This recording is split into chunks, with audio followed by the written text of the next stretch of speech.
So good morning, everyone, and welcome to Temple Buddhist Center's Sunday meditation service. My name is Victor, and I'm honored to be of service this morning.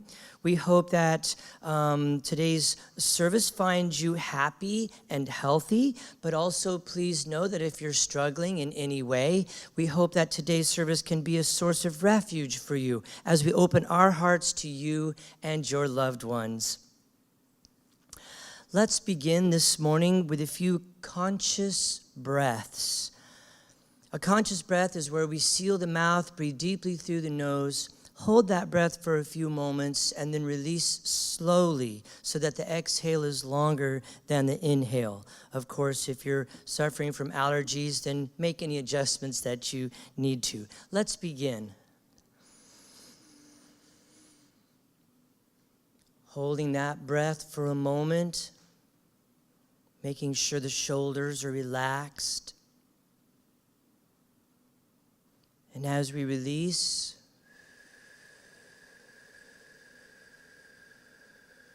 just checking in with the body. What is present in the body right now?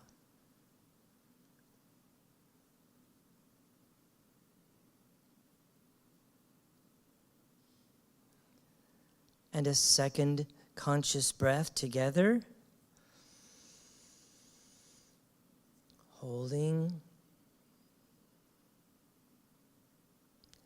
And releasing slowly.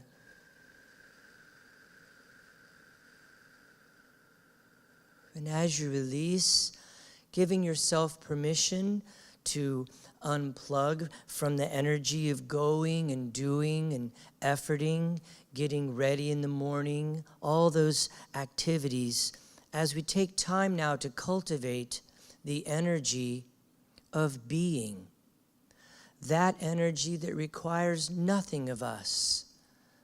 It is simply the aliveness of this form.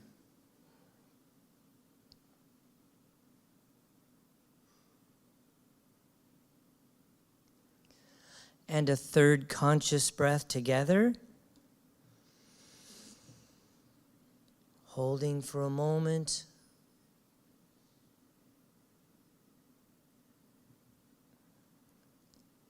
And releasing.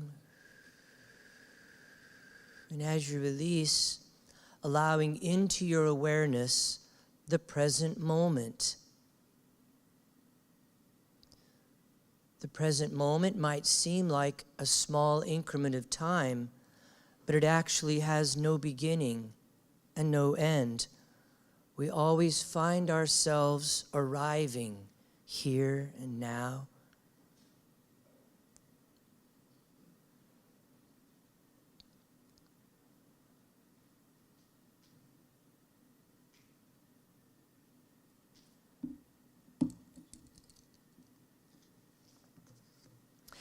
So here at Temple Buddhist Center, we like to begin our services with a little bit of chanting. Chanting is an integral part of every tradition. Chanting is not about being a singer. It's about having a voice. It is about a deeply devotional expression from within, what is most sacred within for you, and expressing that out into the universe. Today's chant is Metta, Karuna, Mudita, Upekkha. These are known as the Brahma Viharas, or also the four faces of the heart. Metta is loving kindness. Karuna is compassion. Mudita is joy or sympathetic joy. And Upekkha is equanimity, that steadfastness, like the lighthouse that shines in fair weather or foul. And so we'll invite Ricky to tone us in as we take a conscious breath together.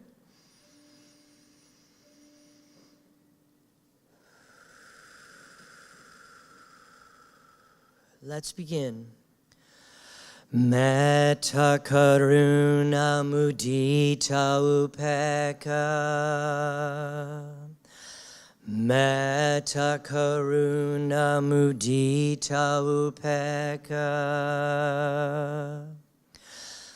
Metta karuna mudita upekkha. Metta karuna mudita upekkha. Metta karuna mudita upekkha. Metta karuna mudita upekkha. Metta karuna mudita upekkha. Metta karuna mudita upekkha. Metta karuna mudita upekkha. With a smile. Metta karuna mudita upekkha. Metta karuna mudita upekkha. Once more. Metta karuna mudita upekkha.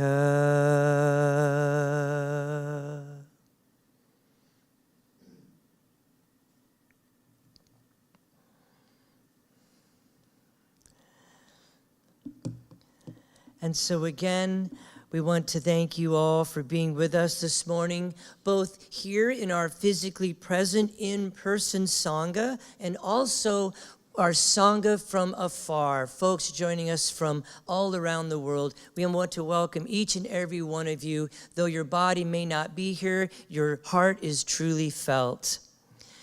Here at Temple Buddhist Center, we practice Western Buddhism. This is a blend of Eastern philosophy and Western psychology.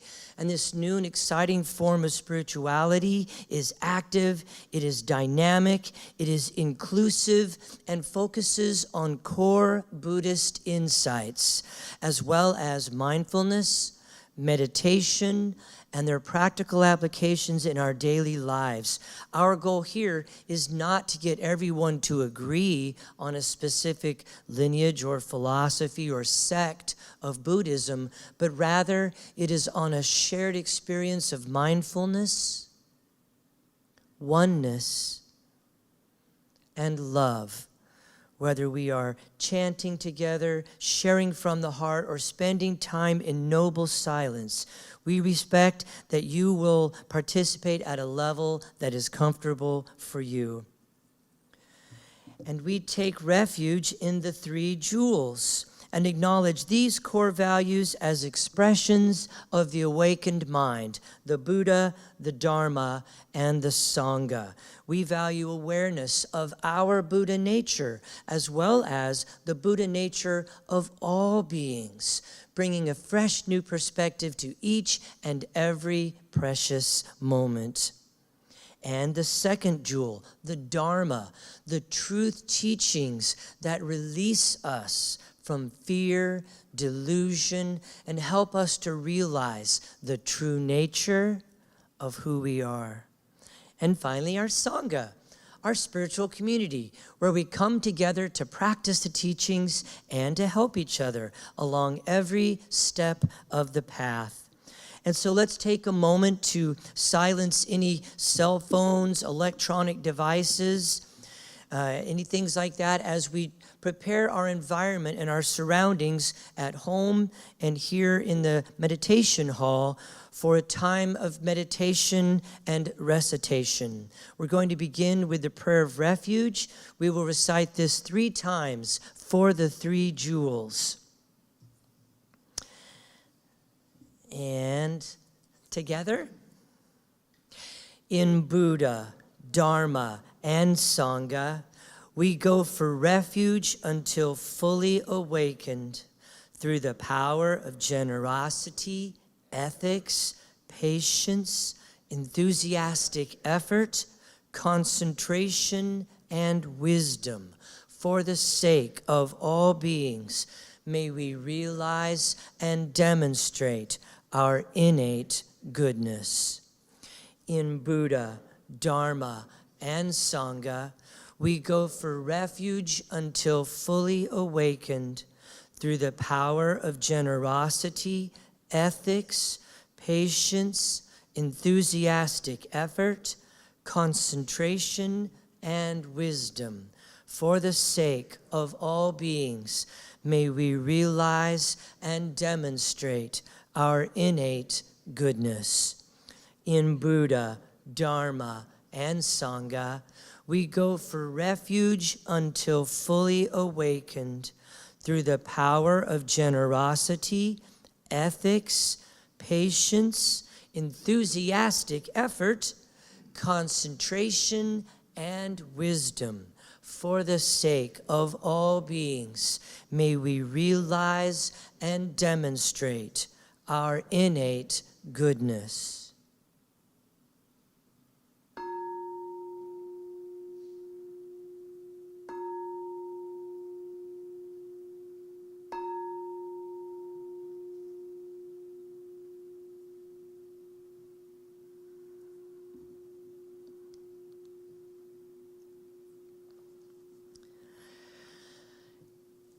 And so as we prepare now for a time in meditation, just a quick reminder that there are blankets back by the altar at the back of the meditation hall. There are also tissues and throat lozenges. So if you have a tickle in the throat or something like that, please make yourself at home and gather any of those items that you need.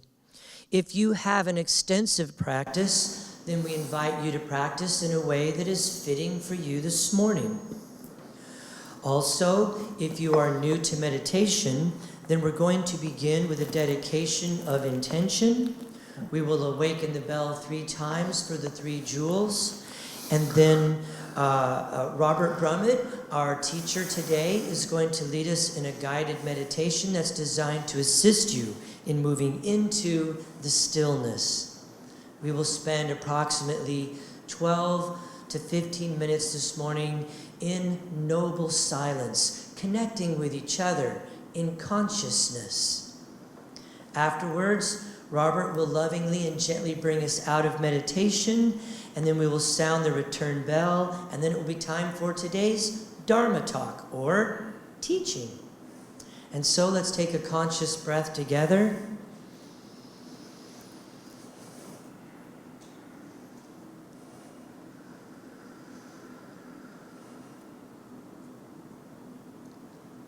Body, speech, and mind in perfect oneness. I send my heart along with the sound of the bell.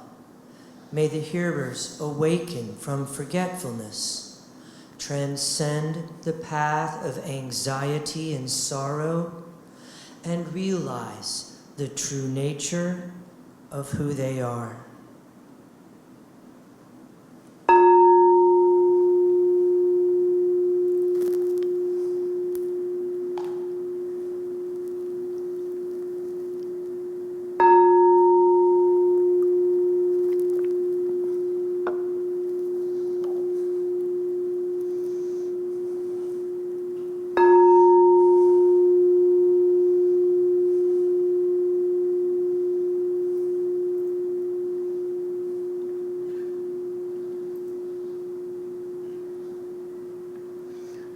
As we listen to the sound of the bell, receding into the silence,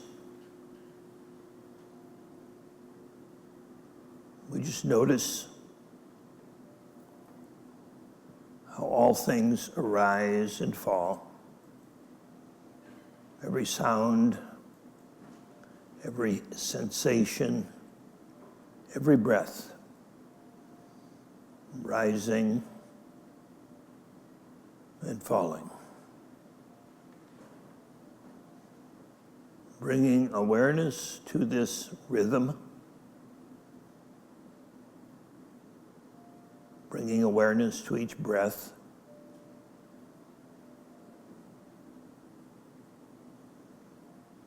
Feeling the breath in the body.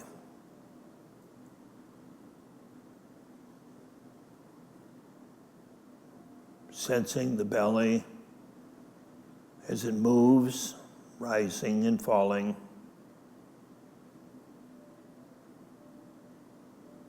Perhaps the diaphragm, the rib cage, the sternum. Feel it moving or not.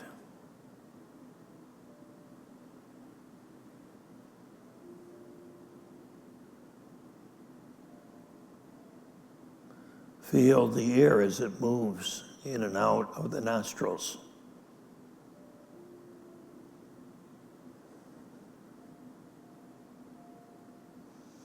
Bringing awareness to the body as it breathes in and out.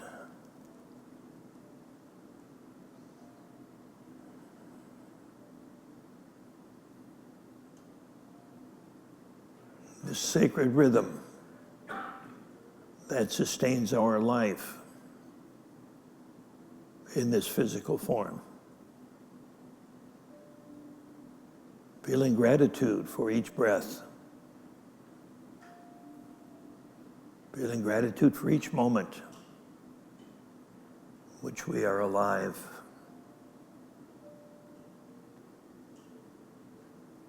Feeling the breath. Feeling the sensations in the body. And whenever the attention gets lost in that internal radio station we call the mind, just come back to the breath. Just come back to the reality of this moment, this breath, this sensation in the body.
bringing the awareness back to the breath, to the body, again and again.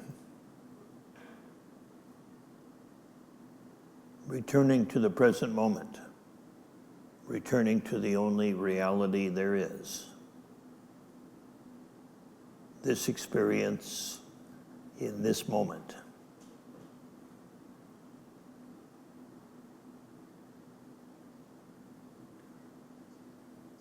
Whatever we judge it to be, we simply allow it to be here.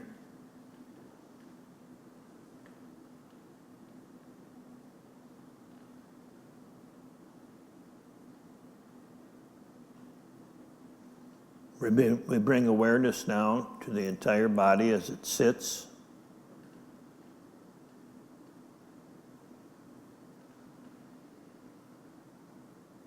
Becoming aware of the arms and the legs, your hands and the feet.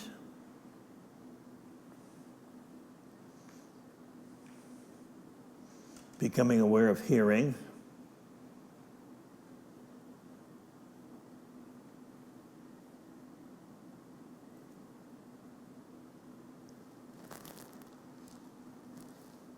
And in a moment, you'll hear the sound of the bell, and as you do, I invite you to slowly, gently open your eyes and bring full awareness to seeing, to hearing, to sensing the body, to breathing, being fully aware, fully awake, fully alive, fully present in this very moment.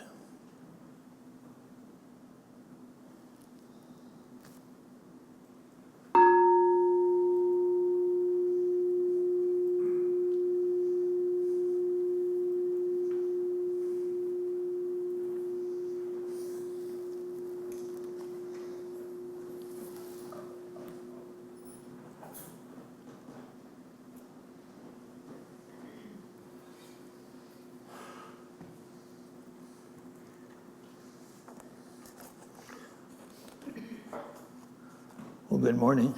Good morning. It's good to have you all here. Welcome to the, I guess it's the first Sunday in December, the last day of summer. I guess winter's coming tomorrow for a few days. The topic of my talk today is desire. And I've chosen this particular topic because desire is extremely powerful in shaping the course of our lives. Desire is what motivates us to act. It motivates us to do what we do, to live where we live, to be with the people that we're with.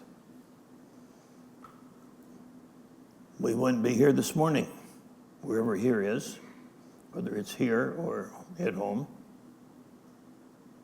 But we wouldn't be here listening to this Dharma talk if there wasn't some desire, some motivation to learn, or whatever that motivation might be.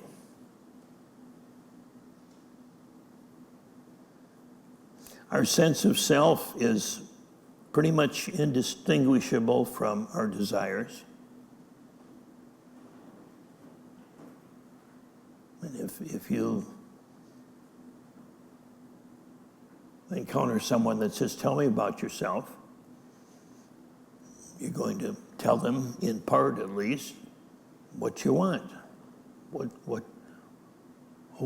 are you and what do you want?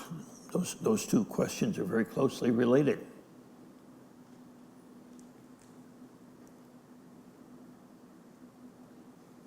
Desire drives the engine of our life.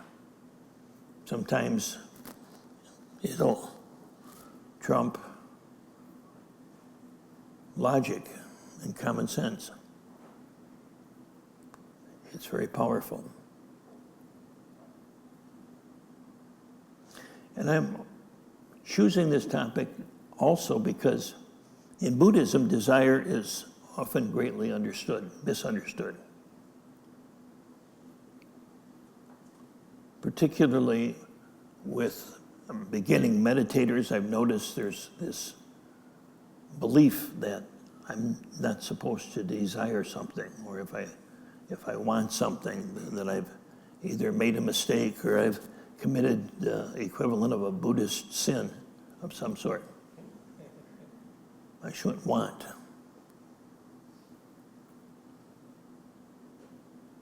But we'll find that wanting is simply part of who we are as human beings. The question is, what do we do with what we want? What do we do with our desires? If we learn to handle our desires skillfully, they can be very, very powerful means for awakening. If we handle our desires unskillfully, it can cause a great deal of trouble in our life.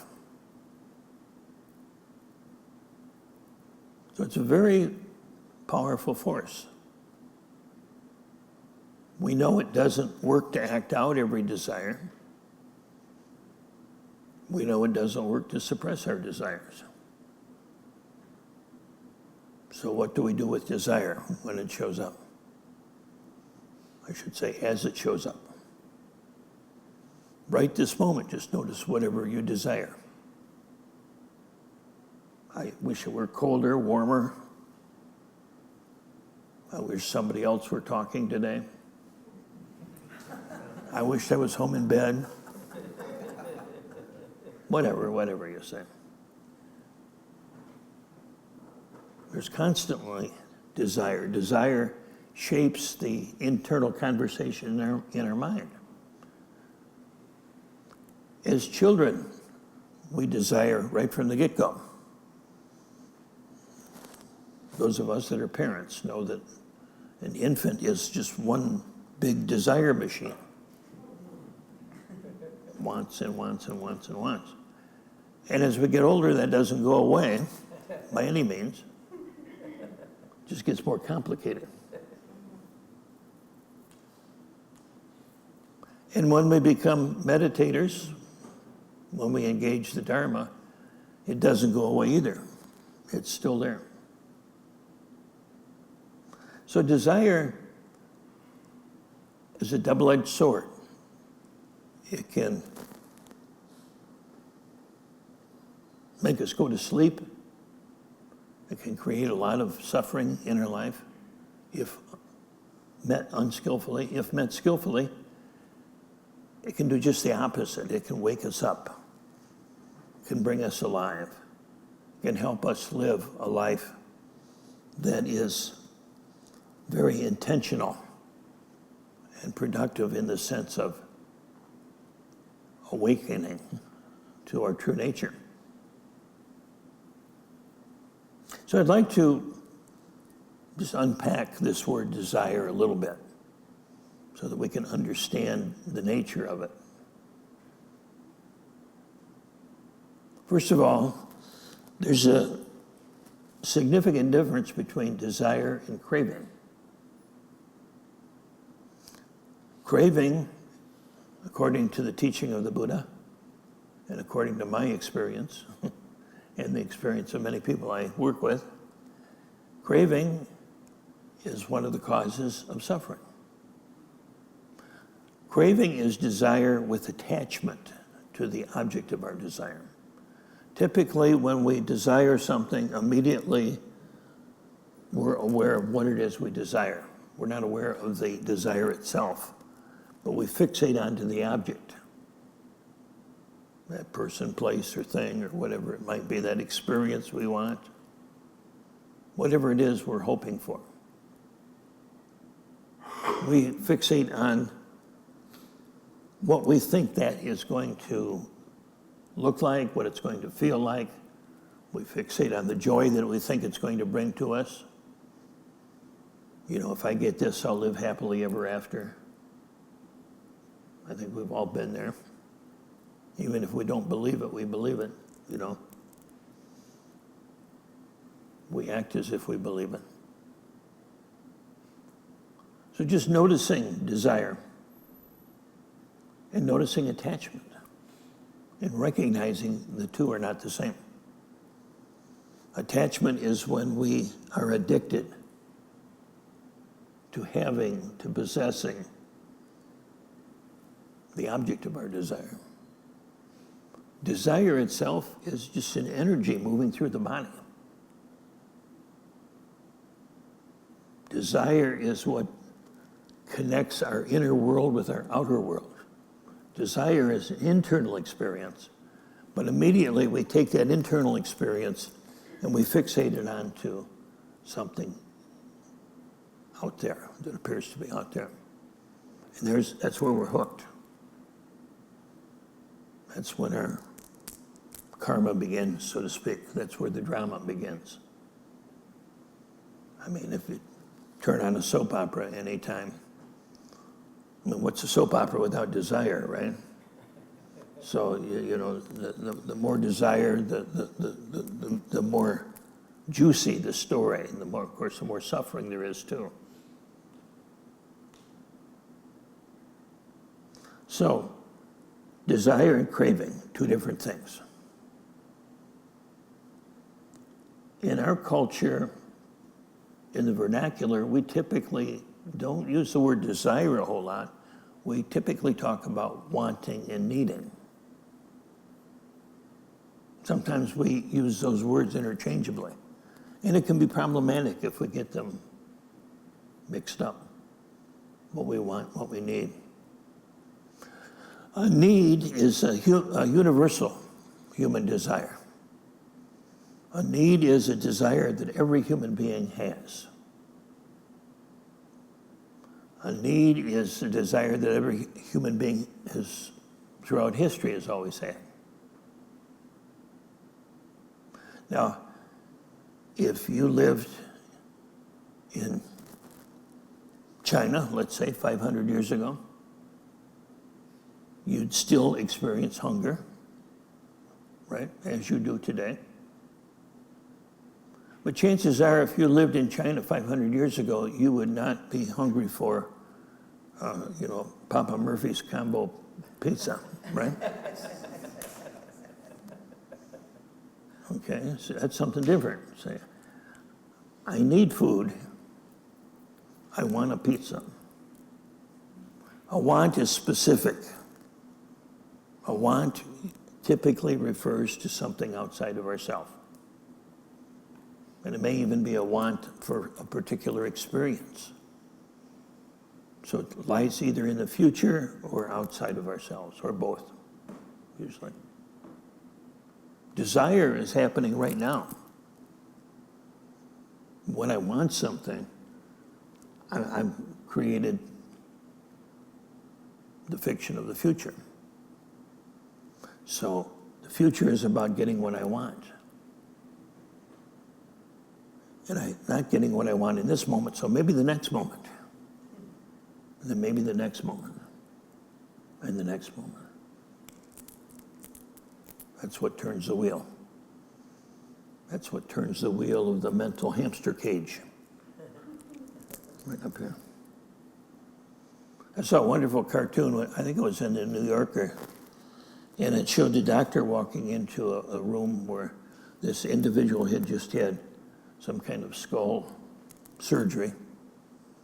And he walks in with one of these wind-up monkeys beating a drum, and he gives it to the patient, and he says, "Here, I found this in your brain." I think we can all relate to that, right? It's like we got that wind-up monkey in there that's chattering, clanging the cymbals, jumping around. So, wanting and needing, helpful, very helpful to recognize the difference. Next time you want something, just take a breath and say, what do I need? You know, next time I want a pizza, what do I need? Well, maybe my body needs food. And there's a good chance my body doesn't need pizza. Maybe it does. The mind needs pizza. See, our wants are conditioned, our needs are not. So our needs can be met relatively easily. If I'm hungry, there's lots of different food I can eat. But if I want a Papa Murphy's pizza combo with extra pepperoni, et cetera, that's not readily available. There's only one way that can be met, you see. And if Papa Murphy's is closed, oh, woe unto me, you see, I'm going to suffer until it opens. And so when we get locked onto what we want and get out of touch with what we really need, that can create problems. And it does. It does. Abraham Maslow, I'm sure some of you are familiar with that name. He recognized that needs are hierarchical. So in other words, if we're hungry, we're not concerned about being loved. All we're concerned about if we're really hungry is food. Now, if we can't breathe, we're not concerned about food, we're concerned about breathing, right? But once I get enough to breathe, once I get enough food, then maybe I'm concerned about love or autonomy or whatever it is, you see. So these needs tend to be hierarchy. That's why it never goes away. We're always needing something. But some of the needs are what he called deficiency needs. These are needs that are trying to fill something that's missing. You know, I'm hungry. I've got an empty spot in my belly. I need food. Or I've got an empty spot in my heart. I need love. Or I need recognition. I need autonomy. You see? But there are other needs that are not arise out of a deficiency, but they actually arise out of a sense of fullness. The desire to create. The desire to become more than what you know yourself to be. So there's the desire to transcend, to create, to become. That's not a deficiency need, and yet it's a human need. But once again, if we don't have enough to eat, we're not concerned about self-actualization. And so, as we live our lives, we see each of us kind of in different levels of that hierarchy. And sometimes that's why it can be very confusing in relationships. Because I may be at one level and you may be at a different level, you see. Your need may be not different from mine, but at the moment it's not the same. So being aware of a want and a need, recognizing what's coming from a sense of deficiency, a sense of being filled, versus a sense of overflowing. You see, the Buddha desired, in fact, one of the steps in the Eightfold Path is right desire. And that comes in part out of the Hindu philosophy. In the Hindu teachings, there are 4 basic desires that humans have. And of course, in Hinduism, they think in terms of reincarnation. So this is not necessarily all in one lifetime. It may be over dozens, hundreds, thousands of lifetimes. But the first, when we're a young soul, we want pleasure. You know, when we're an infant, when we're a young child, we want pleasure. That's the main thing we want. When we're a young soul, maybe our first few hundred lifetimes or whatever, we want pleasure. But eventually then we graduate beyond pleasure to wanting to be successful in the world, to want to make a name for ourselves, to want to be powerful, to be famous or whatever. So that's the second desire. So the desire for pleasure, the desire for success in the world.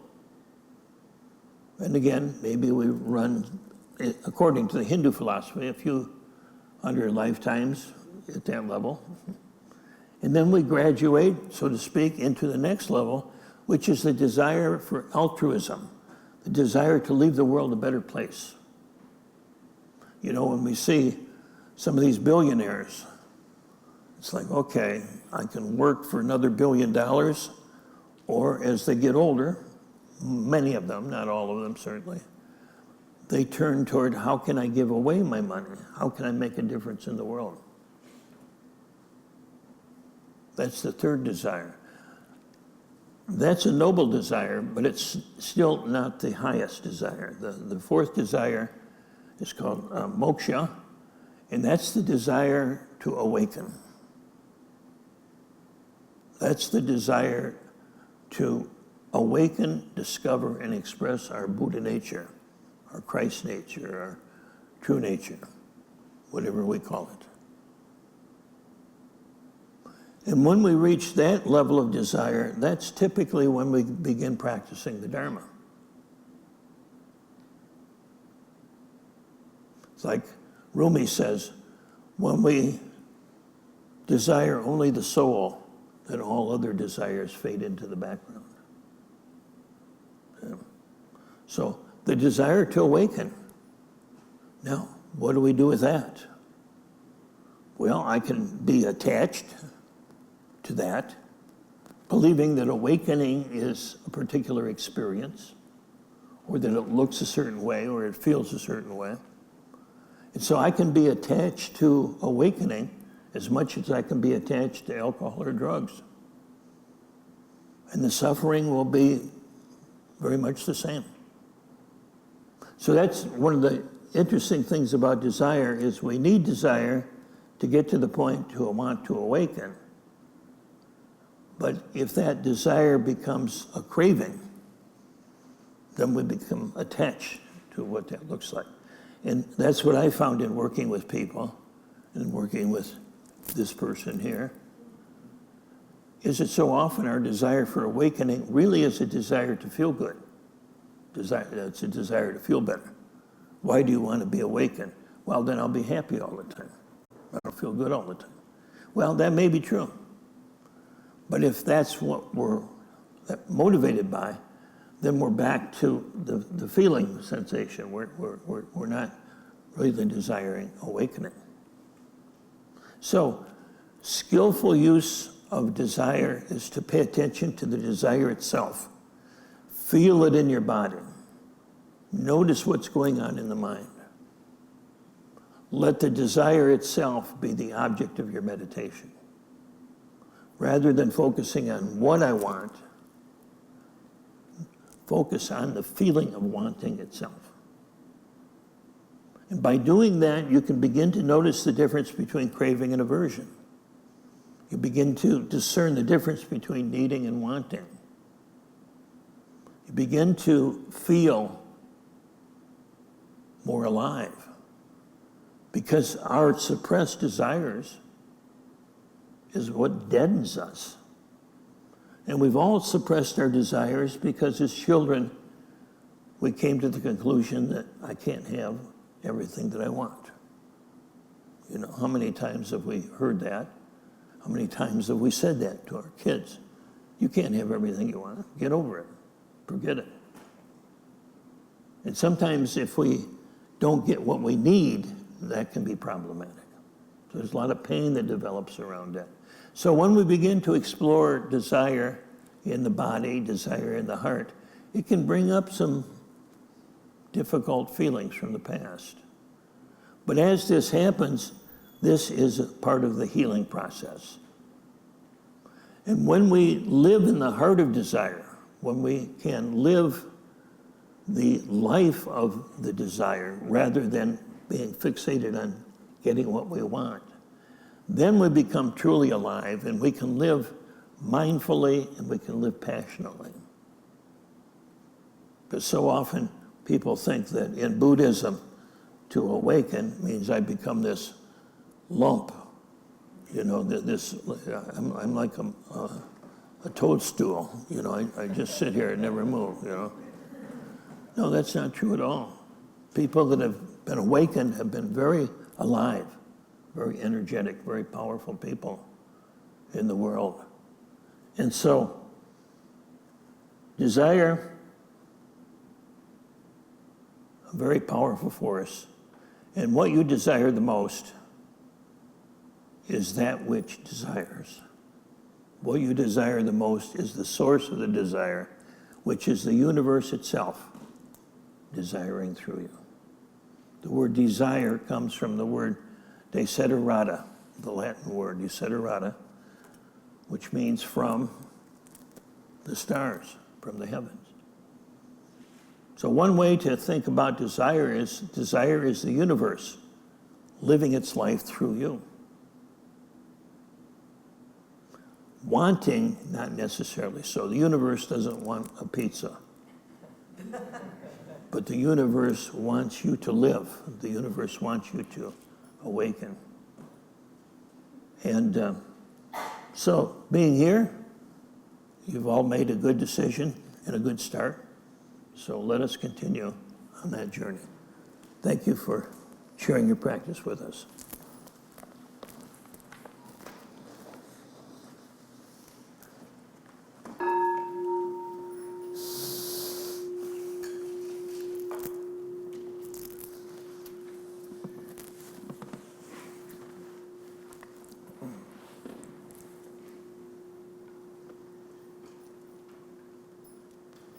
So let's take a moment to just embody the teachings, moving from analyzing, figuring out, synthesizing, to just feeling the Dharma.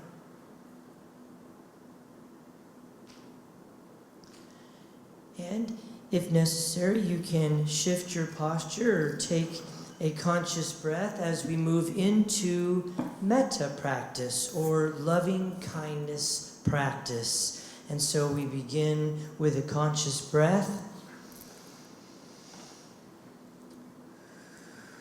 And as you exhale, some folks like to place their hand on their heart or do the Anjali mudra of focusing of the heart energy as we bring into our mind's eye the image of you, a full body image of the form that has been given your name and that has accrued the many experiences over the years. And holding this image in your mind's eye, recite silently to yourself these words of metta practice. May I be filled with loving kindness.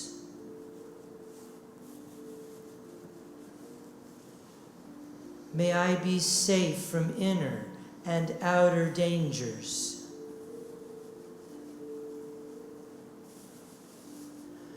May I be well in body and mind.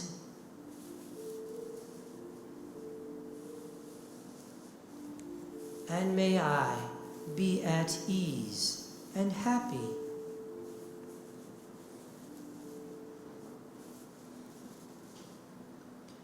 Conscious breath.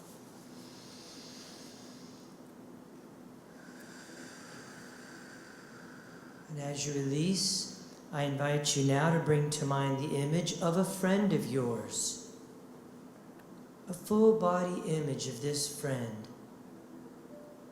And let us send to them metta. May you be filled with loving kindness.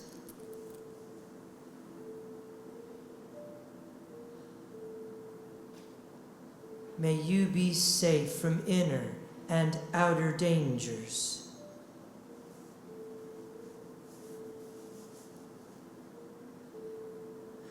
May you be well in body and mind.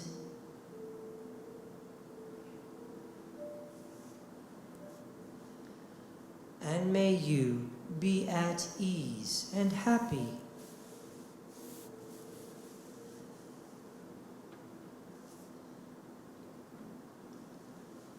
Conscious breath.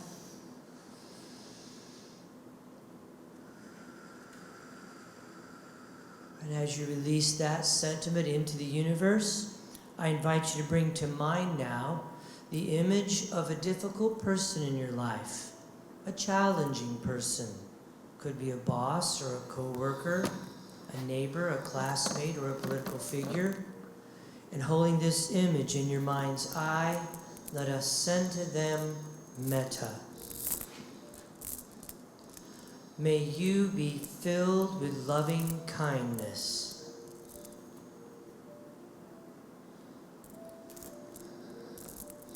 May you be safe from inner and outer dangers.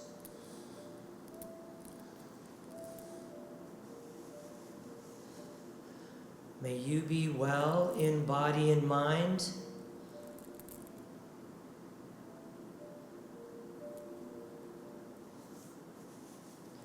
And may you be at ease and happy.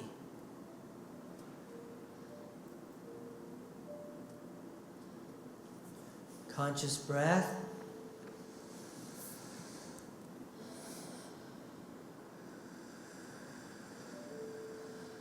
And as you release that sentiment into the universe, I invite you now to bring to mind the image of the world, all the plants and the flowers and the trees, animals of the land, the sea, the sky, and all sentient beings.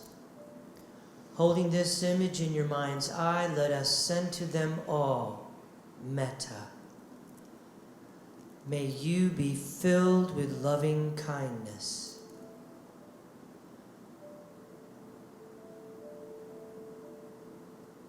May you be safe from inner and outer dangers. May you be well in body and mind.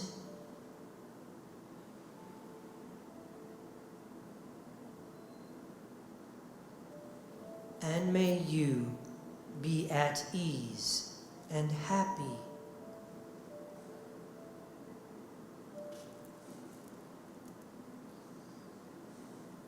Conscious breath.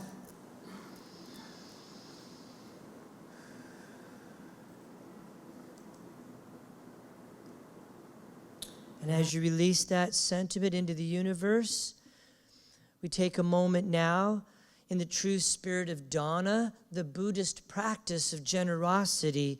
Temple services here are given freely. In the same way, if you choose to give, please give with a generous heart, which means not in return for anything that you have received today, but rather so that those who might be seeking refuge may find it here in this temple with these teachers, with these teachings, and with this Sangha. And we take a moment of gratitude for all of our wonderful ambassadors, those folks who have committed to regular monthly electronic giving. Again, it's not about the amount, it's just that the regular contributions help us to set a budget. And I'm very excited. We had 6 brand new ambassadors last week. So I'm like, wow, that's great. So thank you to all of our ambassadors. If you would like to become an ambassador, you can just stop by our website, templebuddhistcenter.com, and click on the Love Offering button. You can also text Unity Temple to 77977.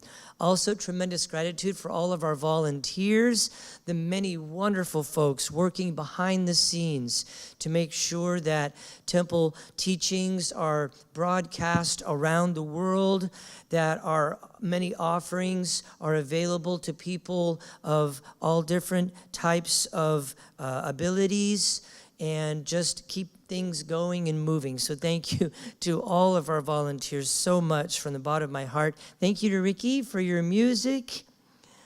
Thank you so much, Robert Brumet, for your mentorship, your guidance, your knowledge of the Dharma, and your gigantic heart in sharing that with all of us. And thank you to each and every one of you for sharing your heart and your presence and your practice with all of us here at Temple Buddhist Center. We are the better for it. And so as we prepare now for our bodhicitta dedication, the awakened heart ending, then I invite all of you to recite with me together. May the pure, brilliant sun of bodhicitta dawn in each and every heart and mind, dispelling the darkness of suffering and confusion unstoppably, until all are illumined and awakened. And with our hands together in front of our hearts, as we go forth from this place, may we enter each moment in innocence, guided by the wisdom of our hearts. And as we open our hands, open our eyes, shine our light into the world. Namaste.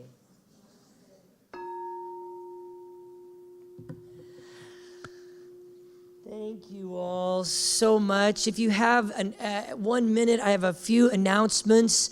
Just a quick reminder that our end of the year retreat is coming up the 29th through the 1st.